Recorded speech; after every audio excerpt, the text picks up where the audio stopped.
ہونا چاہیے کہ یہ خارج از قرآن چیزیں ہیں،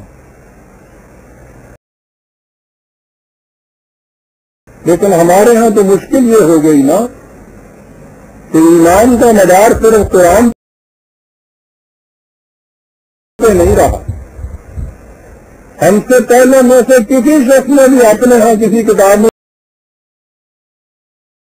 کچھ لکھ دیا، وہ اسلاف کا عقیدہ ہو گیا، اسلاف کے عقیدے سے انحراف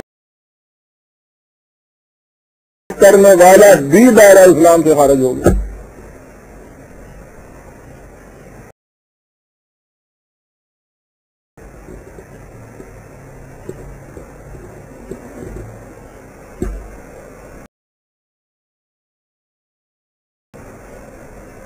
پہنچے ہیں ہمیں اس مقام پر جہاں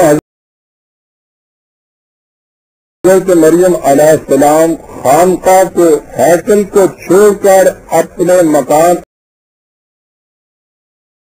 اپنے گاؤں ناصرہ چلی گئی ہیں، اور وہاں بھی جو تنگ و تان ہے، کس بات کا تنگ و تان؟ ایک نام اور ایک راہبہ کے لیے ہیکل کو چھوڑ کے خانقاہ کو چھوڑ کے نکل آنا،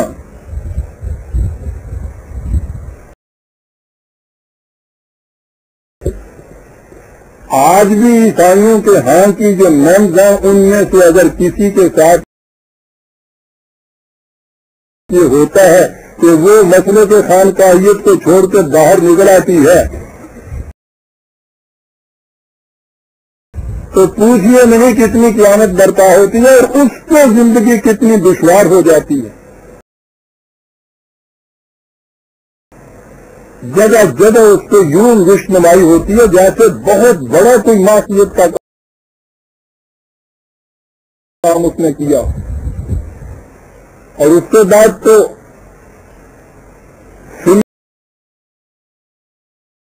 فلمیں انہوں نے بنائی ہیں اس قسم کی جس میں منافی سے بھاگنے والی لڑکی کی زندگی ایسی دکھائی ہے کہ جیسے وہ ایک قیامت میں سے گزر رہی ہے۔ خانقاہیت کی رسم انہی چیزوں کو کام رہ سکتی۔ آپ سوچئے کہ اس ماحول میں جس میں خانقاہیت کی یہ رسم عین ایمان ہو چکی ہوئی تھی، یہودیت سارے علاقے میں پھیلی ہوئی تھی،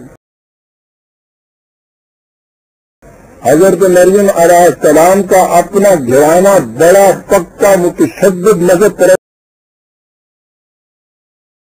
تھا، ان کی ماں باپ ایسے تھے جنہوں نے ایک بیٹی کو وہاں ہیکل میں بھیج دیا تھا نگرانے کے طور پہ۔ اس سے بڑا اور قدامت پرست گھرانہ کون سا ہو سکتا ہے؟ گاؤں میں یہودیوں کا تھا، وہاں یہ سب تھے۔ ہیکل سے نکل کر خانقاہ سے نکل کر ایک راہبہ وہاں چلی جاتی ہے، اور یہ کرنے کے لیے آپ سوچیے تو صحیح کہ کتنا جرت آزما قدم تھا جو اٹھایا گیا ہوتا۔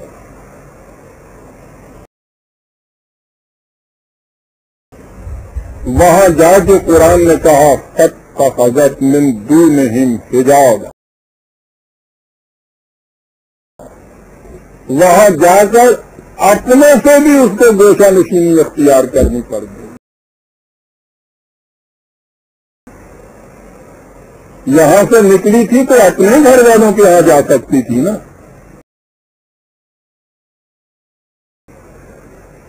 گھر والوں کو اس کے ساتھ کر دیا ملیت۔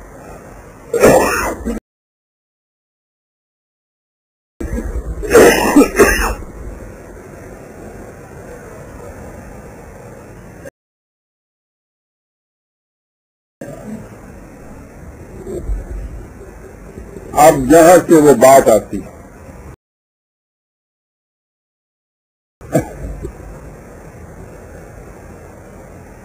ملکہ کی راہبہ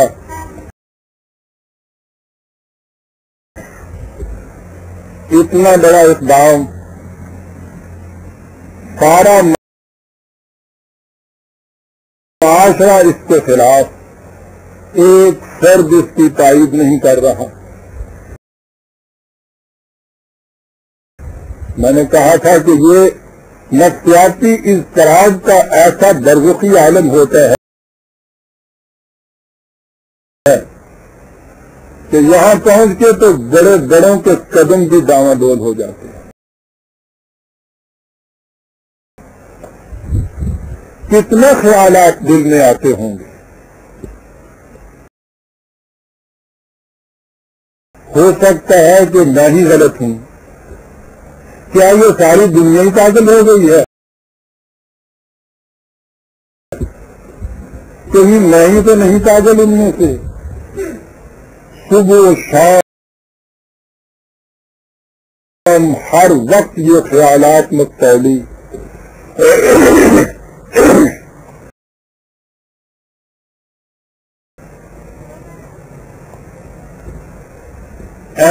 ان حالات میں اس کے دل کی تقویت کے لیے ایک سامان پیدا ہوتا ہے۔ وَأَرْسَلْنَا إِلَيْهَا رُوحَنَا فَتَمَثَّلَ لَهَا بَشَرًا سَوِيًّا۔ یہ مقامات بڑے مشکل بنا دیے گئے ہیں،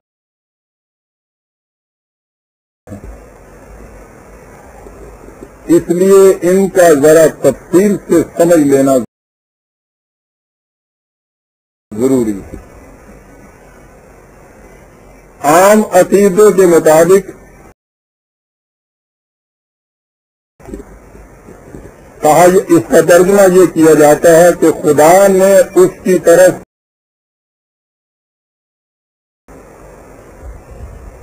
اپنا فرشتہ بھیجا جو ایک بھلے چنگے آدمی کی شکل میں اس کے سامنے نمودار ہوا۔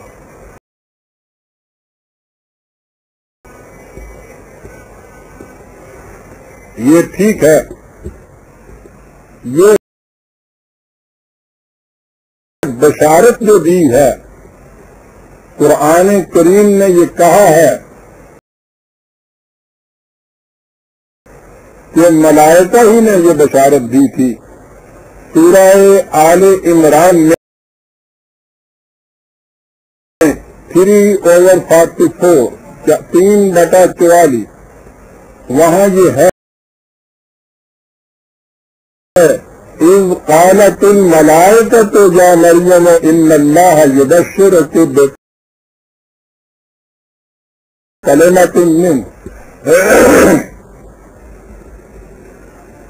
ملائکہ نے یہ بات کہی۔ پہلی چیز تو یہ ہے کہ اگر یہاں یہ لیا جائے کہ وہ فرشتہ آیا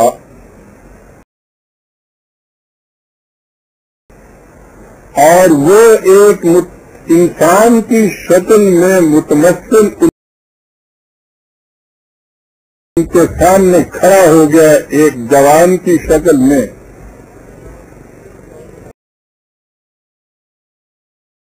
تو یہ تو قرآن کریم کی تشریح کے خلاف جاتا ہے، کیونکہ قرآن نے فرشتوں کے متعلق کہا ہے، خود نبی اکرم صلی اللہ علیہ وسلم کے متعلق بھی، کہ ہم نے وہ فرشتوں